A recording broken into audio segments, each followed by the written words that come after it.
हम्म. आजच्या आपल्या या सखोल चर्चेत आपण एका अशा विषयावर बोलणार आहोत जो जो खरं तर खूप थक्क करणारा आहे.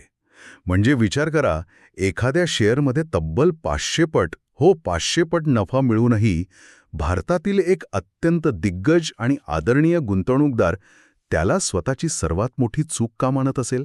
हो ना, हे ऐकायला खूपच विचित्र वाटतं.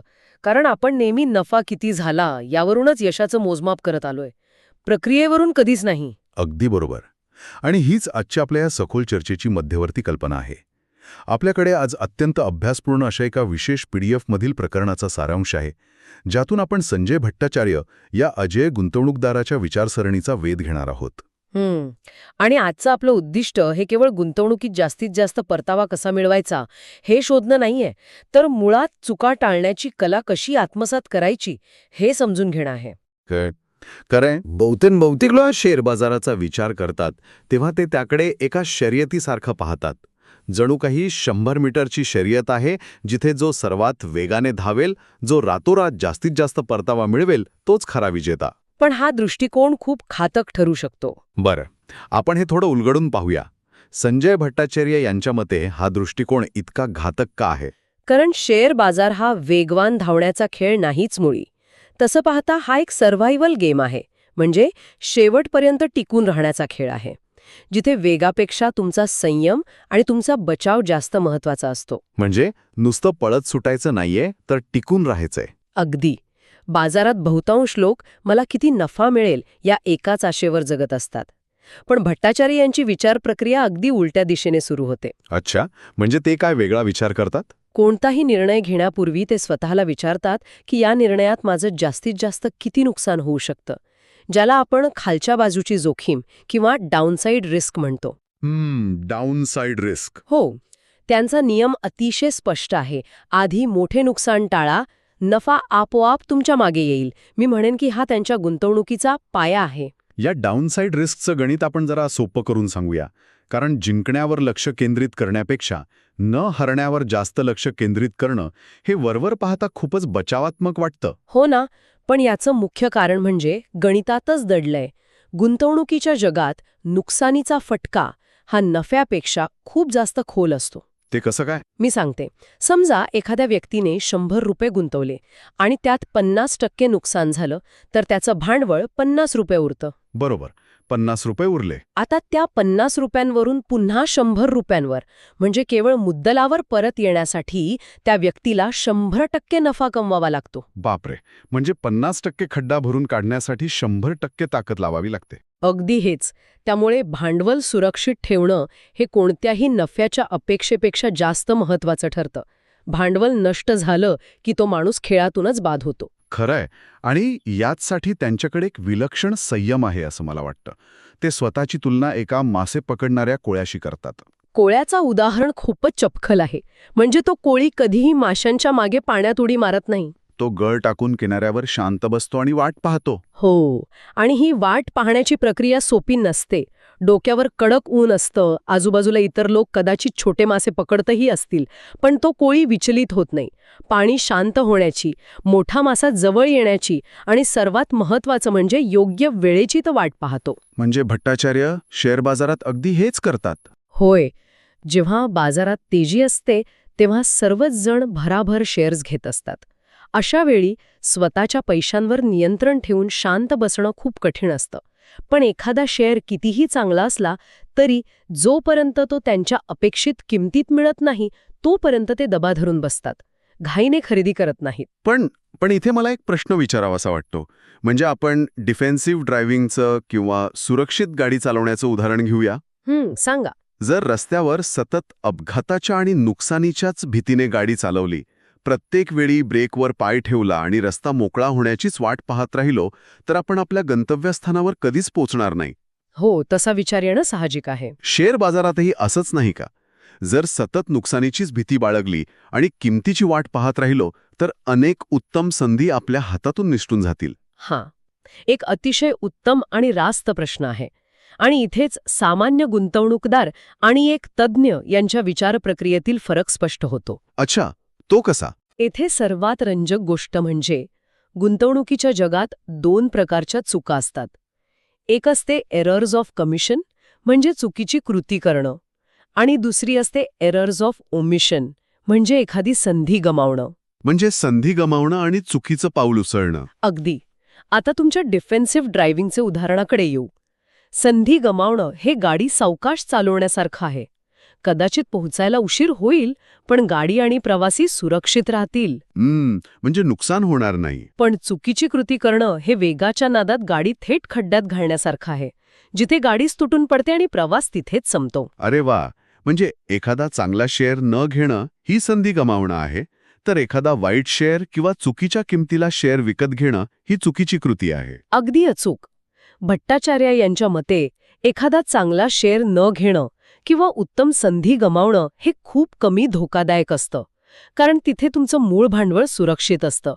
खिशातले पैसे कुठेही जात नाहीत. बरोबर, पैसे आपल्याकडेच राहतात. पण एखादा खराब शेअर घाईघाईत विकत घेणं किंवा बाजाराच्या दबावाखाली येऊन चुकीच्या किमतीला गुंतवणूक करणं ही एक अशी कृती आहे जी तुमचं मूळ भांडवल कायमचं नष्ट करू शकते. म्हणजे 100 चांगले संधी हुकल्या तरी चालतील, पण एका चुकीच्या जागी पैसे अडकवण्यापेक्षा ते केव्हाही चांगलं. हो, हाच त्यांचा स्पष्ट दृष्टिकोन आहे. समजलं. म्हणजे चुकीची कृती टाळणं हे सर्वोच्च प्राधान्य आहे. पण मग जर चुकीचे शेअर्स टाळायचे असतील तर योग्य शेअर्स ओळखायचे कसे? आपण आतापर्यंत गणिताच्या आणि संयमाच्या अंगाने बोललो, पण जेव्हा आपण एखाद्या कंपनीचं विश्लेषण करतो तेव्हा केवळ आकडेवारी पुरेशी असते का? या स्रोतात एक गोष्ट अतिशय प्रकर्षाने जाणवते, ती म्हणजे केवळ ताळेबंद तपासण्यापेक्षा त्या व्यवसायामागील माणसांवर आणि व्यवस्थापनावर दिलेला अफाट भर. हा, या संपूर्ण विचारसरणीचा गाभा आहे. तुम्ही कितीही बॅलन्स शीट तपासल्या, कितीही नफा तोट्याची गणितं मांडली, तरी शेवटी तो व्यवसाय चालवणारी माणसं कोण आहेत हे सर्वात महत्वाचं असतं. म्हणजे नुसते आकडे बघून उपयोग नाही ना? अजिबात नाही. व्यवस्थापनाची गुणवत्ता, कंपनी चालवणाऱ्या प्रमोटरची प्रामाणिकता, ज्याला आपण इंटिग्रिटी म्हणतो, त्यांचं चारित्र्य, आणि सर्वात महत्वाचं म्हणजे कॅपिटल अलोकेशन करण्याची त्यांची पद्धत, हे घटक निर्णायक असतात. कॅपिटल अलोकेशन हा शब्द गुंतवणुकीच्या जगात खूप वापरला जातो, पण आपण तो थोडा सोपा करून सांगूया. नक्कीच. याचा अर्थ कंपनीचा सीईओ किंवा प्रमोटर नफ्यातून आलेला पैसा पुन्हा व्यवसायात वाढीसाठी गुंतवतो की स्वतःचे खिसे भरण्यासाठी किंवा चुकीच्या अनावश्यक प्रकल्पांवर उधळतो हे पाहणं. बरोबर ना? अगदी बरोबर.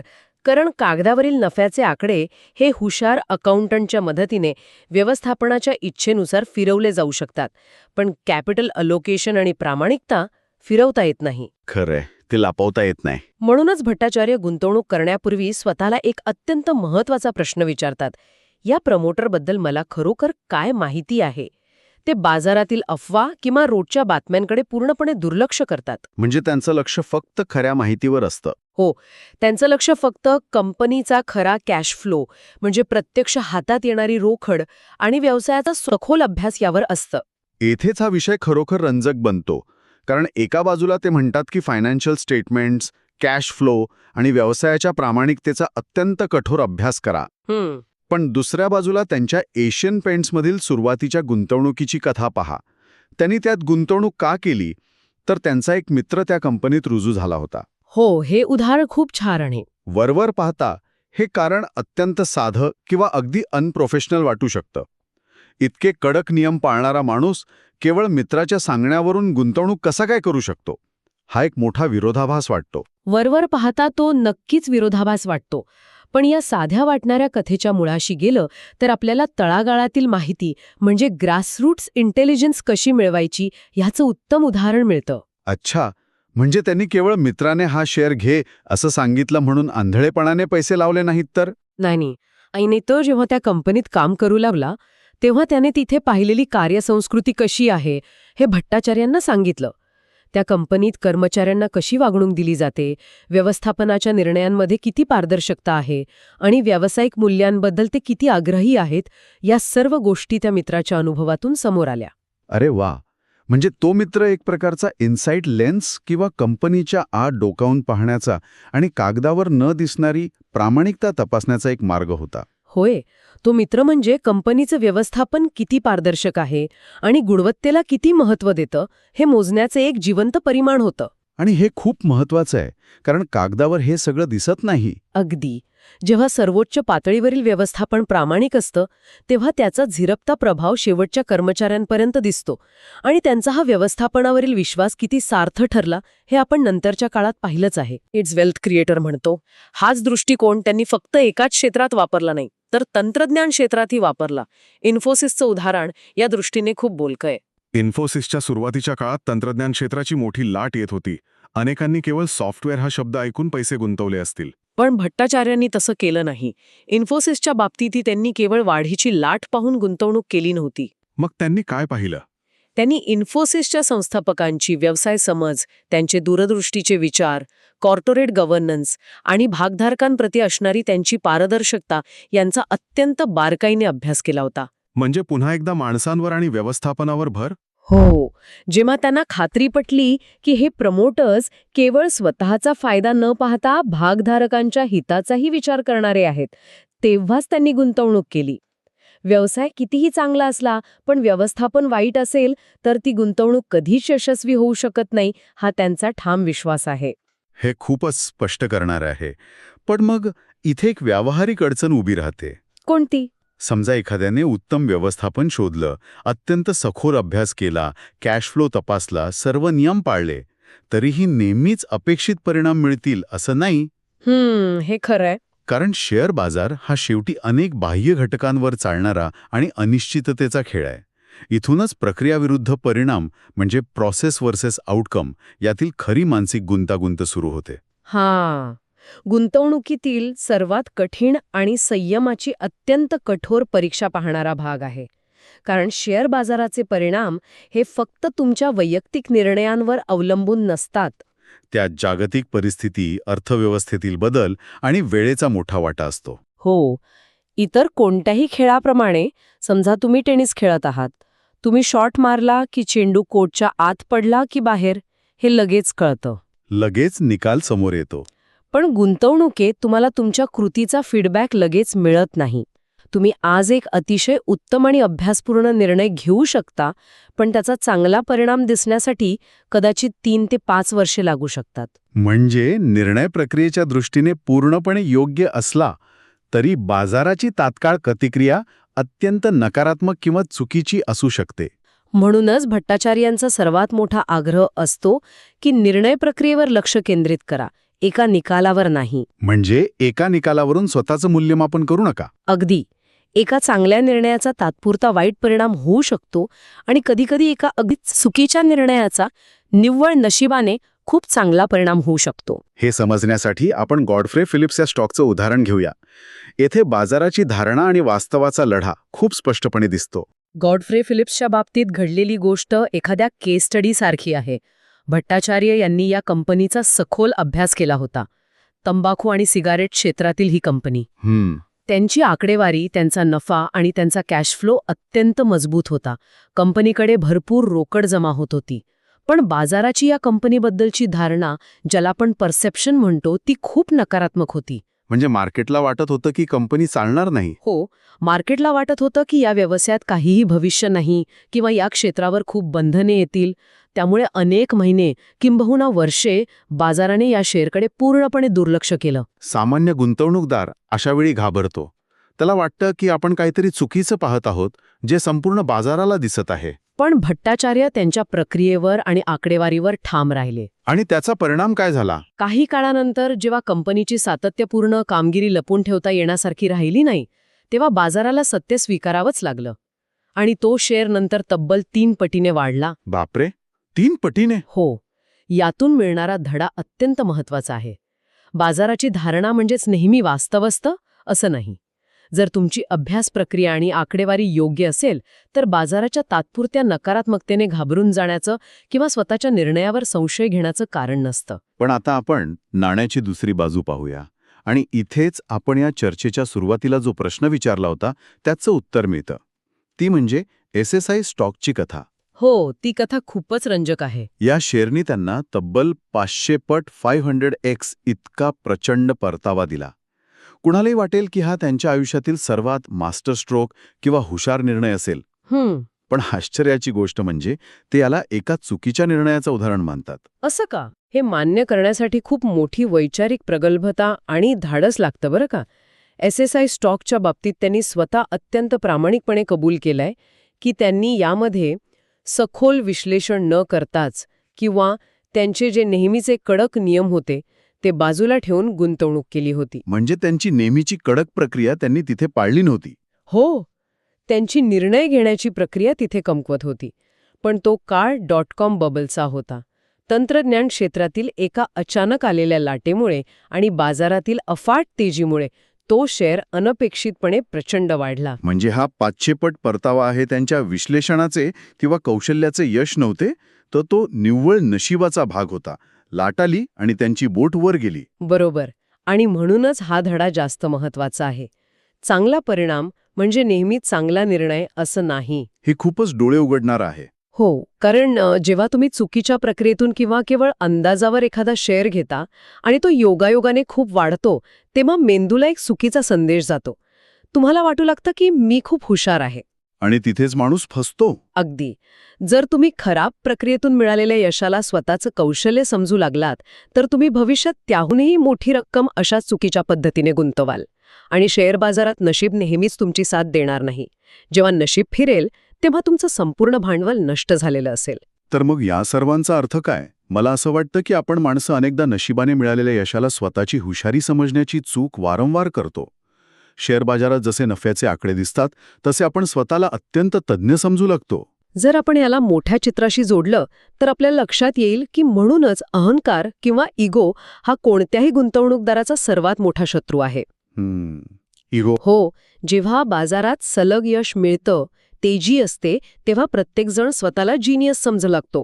अहंकार सुखावतो. पण जेव्हा बाजार खाली येतो किंवा नुकसान होतं, तेव्हा हाच अहंकार माणसाला स्वतःच्या चुका मान्य करू देत नाही. माणूस बाजाराला दोष देतो, सरकारला दोष देतो, पण स्वतःची चूक मान्य करत नाही. अगदी. भट्टाचार्य यावर अत्यंत भर देतात की गुंतवणूकदारांनी नेहमी विनम्र राहिलं पाहिजे. बाजारासमोर आपण खूप छोटे आहोत हे सतत लक्षात ठेवलं पाहिजे. म्हणजे स्वतःच्या चुकांवर पांघरून घालण्यापेक्षा किंवा त्यांना जस्टिफाय करण्यापेक्षा त्या मोकळेपणाने मान्य करणं जास्त गरजेचं आहे. नक्कीच. गुंतवणूक ही मुळातच चुकांची मालिका असते. जगातील सर्वोत्तम गुंतवणूकदारांकडूनही चुका होणारच आहेत, पण त्या चुका मान्य करणं, त्यामागची चुकीची प्रक्रिया समजून घेणं, त्यातून शिकणं आणि सर्वात महत्त्वाचं म्हणजे त्या चुका पुन्हा न करणं, हे खऱ्या कौशल्याचं लक्षण आहे. अहंकार तुम्हाला शिकण्याच्या या प्रक्रियेपासून रोखतो. आणि या अहंकारावर नियंत्रण ठेवण्यासाठी किंवा नशिबाच्या पलीकडे जाऊन स्वतःचं कौशल्य वाढवण्यासाठी गुंतवणूकदाराची स्वतःची भावनिक स्थिती अत्यंत स्थिर असणं आवश्यक आहे. हे खूप महत्वाचं आहे. इथूनच आपण एका वेगळ्याच मानसिक पातळीवर पोहोचतो. भावनिक नियंत्रण आणि दीर्घकालीन दृष्टिकोन. मला कधीकधी आश्चर्य वाटतं की गुंतवणूक ही वरवर पाहता केवळ गणिताची, आलेख आणि पी रेशोची भाषा वाटत असली तरी ती मुळात मानवी वर्तनाची आणि एक मानसशास्त्रीय चाचणी आहे. मी तर म्हणेन शेअर बाजार हा पैशांचा बाजार नसून तो मानवी भावनांचा, भीतीचा आणि लालसेचा बाजार आहे. खरंय. तुमच्या वैयक्तिक जीवनाचा, तुमच्या गुंतवणुकीच्या निर्णयांवर खूप मोठा आणि थेट प्रभाव पडतो. समजा एखाद्या व्यक्तीच्या वैयक्तिक आयुष्यात काही कौटुंबिक ताणतणाव सुरू असेल, तब्येतीचे प्रश्न असतील किंवा कामाच्या ठिकाणी प्रचंड दबाव असेल, तर त्याचे थेट पडसाद त्या व्यक्तीच्या पोर्टफोलिओवर उमटतात. म्हणजे तणावाच्या स्थितीत आपला मेंदू शांत आणि तार्किक विचार करू शकत नाही. आपण घाबरून शेअर्स विकतो किंवा रागाच्या भरात चुकीची खरेदी करतो. म्हणूनच अशावेळी कोणतेही मोठे किंवा धोरणात्मक आर्थिक निर्णय घेणं पूर्णपणे टाळावं असा सल्ला दिला जातो. जेव्हा मन अस्थिर असतं तेव्हा तुमचं गुंतवणुकीचं धोरण अगदी सोपं ठेवावं. उगाच गुंतागुंतीचे आणि धोक्याचे व्यवहार करू नयेत. आणि यासोबतच भावनिक स्थैर्यासाठी आणि जोखीम कमी करण्यासाठी आणखी एक महत्त्वाची गोष्ट म्हणजे विविधता किंवा डायव्हर्सिफिकेशन. अगदी बरोबर. मगाशी आपण जो कोळ्याचा संदर्भ दिला होता तिथे या माहितीत एक खूप छान वाक्य आहे. फक्त एक मासा पकडण्यापेक्षा अनेक मासे पकडा. हे वाक्य एका अत्यंत महत्त्वाच्या व्यावहारिक तत्वाकडे लक्ष वेधतं. तुम्ही कितीही अभ्यास केला, व्यवस्थापनाची कितीही पारख केली, तरी भविष्यात काय वाढून ठेवलं आहे याची 100% खात्री कुणीच देऊ शकत नाही. हो ना, कधीही काही होऊ शकतं. तंत्रज्ञानात अचानक बदल होऊ शकतो, सरकारी नियम बदलू शकतात, त्यामुळे तुमचं सर्व भांडवल एकाच कंपनीत किंवा एकाच क्षेत्रात गुंतवणं अत्यंत धोक्याचं असतं. अनेक वेगवेगळ्या चांगल्या कंपन्यांचे शेअर्स घ्या, ज्यामुळे एखाद्यात जरी अनपेक्षित नुकसान झालं तरी बाकीचे तुम्हाला सावरू शकतील. आणि या सर्वावर कळस म्हणजे वेळ. गुंतवणुकीत वेळ हा सर्वात मोठा जादूगार आहे असं मला वाटतं. नक्कीच. चांगल्या कंपन्यांना चक्रवाढीच्या किंवा कंपाऊंडिंगच्या माध्यमातून संपत्ती निर्माण करण्यासाठी वेळ द्यावा लागतो. हे काही रातोरात लॉटरी लागण्याचं साधन नाही. या सर्व सखोल चर्चेनंतर मला असं वाटतं की आपण सुरुवातीला जो मुद्दा मांडला होता, सर्व्हायव्हल गेमचा किंवा टिकून राहण्याचा, त्याला आता पूर्ण आणि सखोल अर्थ प्राप्त झाला आहे. हो, आणि यामुळे एक महत्त्वाचा प्रश्न उपस्थित होतो. आपण खरोखर ह्या बाजारात केवळ टिकून राहण्यासाठी मानसिकदृष्ट्या तयार आहोत का? टिकून राहणं महत्वाचं आहे. संजय भट्टाचार्य यांचं संपूर्ण तत्वज्ञान जर एकाच ओळीत सांगायचं असेल तर ते असं आहे: यशस्वी व्हायचं असेल तर आधी टिकून राहा. To succeed first survive. हो. जर तुम्ही बाजारात टिकलातच नाही, तुमचं भांडवलच संपलं, तर त्या चक्रवाढीचा फायदा तुम्हाला कसा मिळणार? आपण या संपूर्ण सखोल चर्चेचा जर धावता आढावा घेतला तर काही गोष्टी अगदी स्फटिकासारख्या स्पष्टपणे समोर येतात. एक म्हणजे केवळ जास्तीत जास्त नफा मिळवण्याच्या शर्यतीत धावण्यापेक्षा मोठ्या चुका टाळण्यावर आणि आपलं मूळ भांडवल कोणत्याही परिस्थितीत सुरक्षित ठेवण्यावर भर देणं. दुसरं, केवळ कागदावरील आकडेवारीवर अवलंबून न राहता कंपनी चालवणाऱ्या व्यवस्थापनाची गुणवत्ता, त्यांची पारदर्शकता आणि प्रामाणिकता ओळखणं. अगदी बरोबर. तिसरं, तात्कालिक परिणामांवरून हुरळून न जाता आपल्या अभ्यास प्रक्रियेवर विश्वास ठेवणं. आणि सर्वात महत्त्वाचं म्हणजे यशाचं श्रेय स्वतःला देणाऱ्या अहंकाराला दूर ठेवून संयम आणि भावनिक नियंत्रण राखणं. हे सगळं ऐकायला सोपं वाटतं, पण प्रत्यक्षात बाजाराच्या गदारोळात अंमलात आणायला खूप कठीण आहे. हो, ते तर आहेच. आणि तिथेच सामान्य गुंतवणूकदार आणि एक उत्तम गुंतवणूकदार यांच्यातील रेषा आखली जाते. ही रेषा केवळ बुद्धिमत्तेची किंवा माहितीची नाही, तर ती पूर्णपणे स्वभावाची आणि मानसिक शिस्तीची आहे. या अत्यंत उद्बोधक चर्चेच्या शेवटी जे लोक हे ऐकत आहेत त्यांच्यासाठी एक विचार करण्यासारखी गोष्ट मला इथे मांडावीशी वाटते. आपण आतापर्यंत फक्त शेअर बाजाराच्या संदर्भात बोलत होतो, पण यातून जो नशीब विरुद्ध कौशल्य आणि प्रक्रियेचा मुद्दा समोर आला, तो आपल्या संपूर्ण मानवी आयुष्याला लागू पडतो. खूपच महत्त्वाचा मुद्दा आहे हा. जरा विचार करा, जर शेअर बाजारात जिथे आकडेवारी, ताळेबंद आणि तथ्य इतक्या स्पष्टपणे उपलब्ध असतात, तिथेही एखाद्याचं सर्वात मोठं यश हे त्याच्या कौशल्यापेक्षा केवळ नशिबाचा भाग असू शकतं, जसं आपण त्या SSI स्टॉकच्या 500 पट परताव्याच्या बाबतीत पाहिलं. हो. तर मग आपण आपल्या जीवनातील इतर क्षेत्रांमध्ये यशाचं मूल्यमापन कसं करतो? समजा एखाद्या व्यक्तीचं करिअर किंवा आयुष्यात घेतलेले मोठे निर्णय, जिथे या निर्णयांचा खरा परिणाम किंवा फीडबॅक मिळायला अनेक वर्ष लागतात. खरंय. अशा वेळी जेव्हा एखादा माणूस यशस्वी होतो, तेव्हा त्याने खरोखरच योग्य प्रक्रिया पाळली होती म्हणून ते यश मिळालं आहे, की तो केवळ योग्य वेळी योग्य ठिकाणी होता म्हणून नशीबवान ठरला आहे? हा प्रश्न खूपच अंतर्मुख करणारा आहे. आणि जर ते केवळ नशीब असेल, तर तो माणसाचा अहंकार तर नाही ना, जो त्याला स्वतःला हुशार समजायला भाग पाडत आहे? या प्रश्नावर नक्की विचार करा. ह्याच विचारासोबत आजची आपली ही सखोल चर्चा आपण इथेच थांबूया. व्हिडिओ आवडला असेल तर लाईक करा आणि अशाच युजफुल व्हिडिओसाठी चॅनलला सबस्क्राईब करायला विसरू नका.